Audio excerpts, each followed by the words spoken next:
Go to TrueCar.com. New car, used car, doesn't matter. Save $3,000 off MSRP. Be a more confident car buying consumer. All right, top of the hour. Good stuff today. Where Colin was right, where Colin was wrong. Trent Dilfer next hour on what was a crazy night. So I've watched all the games. What I do on Sunday, Joe, you probably do the same. I watch in the morning. I live out west, 10 o'clock. I get my notepad. I watch the Red Zone. And then I put 2 games on live. And then at 4, I watch a little Red Zone, but generally the last 2 big games. So I usually miss like 1 game a weekend. I don't spend a lot of time. There'll be a bad like 4 o'clock game, a late game. Then I watch Sunday night. Then I watch Monday night. I will watch tonight, although I think Green Bay rolls over San Francisco with C.J. Beathard being overwhelmed by Aaron Rodgers, who's got his receivers all healthy.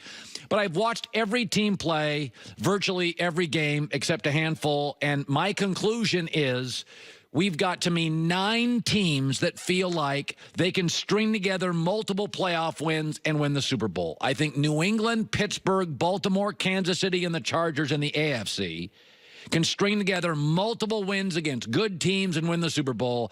And then I think in the NFC, the Rams, the Eagles, the Saints, and the Vikings can do the same. Now, I like Kansas City a little more than I like, let's say, Minnesota. I like New England more than maybe, say, the Chargers. But there's 9 teams that I think can string it together. Now, there's 2 other teams, Carolina and Green Bay, I just need to see more. Okay, Carolina's at Philadelphia this week. I'm either joining them to this group or not. If they go in there and lay an egg, they're out. If they go and they're competitive, win or lose, I probably put Carolina in. Cam's improved. Norv Turner's a good fit. They've got a running game. Don't like the way they played yesterday. A little overwhelmed. But Cam, by and large, outside of a late decision in the game, was pretty good. He looks comfortable, calm. Now they're healthier on defense. And the other team is Green Bay.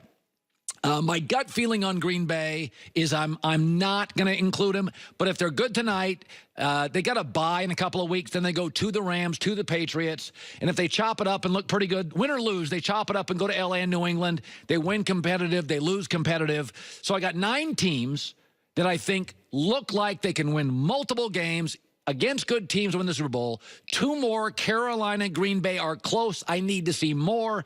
And then there are 4 other teams that I don't think are good enough to win the Super Bowl. But they're good enough to beat all these teams on any given Sunday. Bears, Seahawks, Bengals, and Atlanta.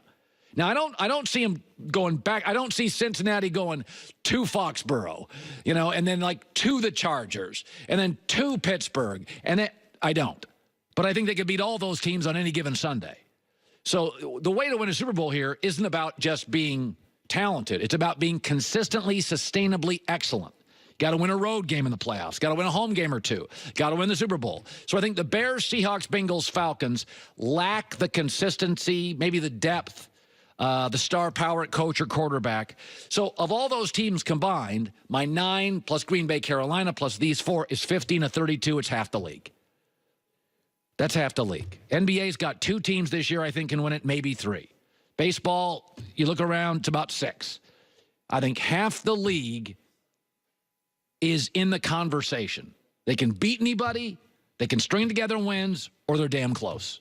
So that's a good spot. Now, you may be saying, where are the Cowboys? I don't have them in it. That doesn't mean Dallas. This speaks to the parity of the NFL. Dallas has a lot of things going for it. I love their young linebackers. I love their pass rushers. I think Ezekiel Elliott's a top 5 running back, and their O-line's better than average.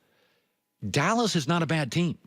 I don't have Dallas even in the Bears, Seahawks, Bengals, Falcons group. And the reason is they're averaging 12 points on the road. They haven't won a road game. They don't have a 2-game winning streak. They're just not good enough consistently. But I think it shows you the power of the NFL that I don't have Dallas in this 15, and Dallas smoked Jacksonville yesterday. I just don't think they're consistent. So that's kind of where I am after watching every team play multiple times. At the top of the hour, where Colin was right, where Colin was wrong. Going back to the Cowboys, about Dak Prescott, I was talking to my friend Nick Wright over the weekend, and he goes, Dak Prescott's career makes no sense. It just doesn't make any sense. He said, nobody liked him out of college. Then everybody loved him after his first year, and then nobody likes him again. And then yesterday, he's great. And I thought about that, and I thought, actually, that makes perfect sense. If you went to a restaurant 5 times. First time it was great. Second time, it was really mediocre. Third time, it was good. Fourth time, it was bad. Fifth time, you're not sure. It's an average restaurant.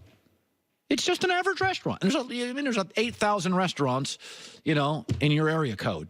Most of them are average. So when I look at Dak last night, it doesn't shock me. He is an average C quarterback. C plus, some nights B. But like an average restaurant, you're not quite sure what you're going to get visit to visit. You're not quite sure what you're going to get. Dak, after the game, taking tough questions after the game from his critics. As poorly as you've played overall leading up to this game and some of the questions going around outside that you have this level of performance as a group? Yeah, we haven't questioned anything inside. We leave the questioning to y'all. I've told y'all from after the first week or second week that we weren't performing to our standards, that we're 1, 2, 3 plays away. The difference was the night we made those plays. So Dak's pretty stern in his belief. I thought last night was the perfect game for him. He ran about a dozen times, a lot of Cole Beasley underneath. He had a good running game helping him. I will say this for Dallas, and it's a very encouraging thing. The hardest thing to find in the NFL is a great quarterback.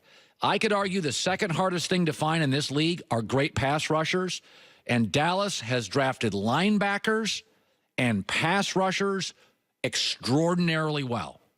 They've got a lot of good components. They really do. Their linebackers are really athletic. They're young. They're talented. They're going to be around for years. And their edge rushers are fantastic and young and talented. But at quarterback, it's very explainable. Dak's good enough for now. It's the Hert. Thursday Night Football kicks off live from